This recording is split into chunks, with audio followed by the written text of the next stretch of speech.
মা জানাই হে বুঝে দুনিয়াটা অনেক অসহায়। তুমি কমলাপুর রেল স্টেশন কি করো? টলির কাজ করে। তোমার বাবা মা আছে? মা নাই, বাপ আছে। কতদিন আগে মা মারা গেছে?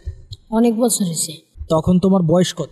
বয়স 7-8 হইব। আর মা কি হয়ে মারা গেল? মাটির কাম করতে যায়। মা মাটির কাজ করতে যেয়ে মারা গেছে কেন? সেখানে কি হয়েছিল? ঘটনাটা কি হয়েছিল একটু বলো। গ্যাসের বোতল বাস্ট হয়ে গেছিল। বেটা সিগারেট খাইতেছে আর গ্যাস বলতেছে না, লগে লগে বাস্ট হয়েছে। মায়ের কথা মনে পড়ে?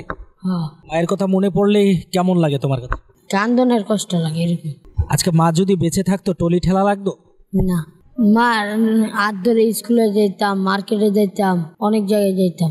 মা জানাই হে বুঝে দুনিয়াটা অনেক অসহায়। মা ছাড়া সন্তানের হাল কি হতে পারে বলো তো? অনেক কিছু হয়।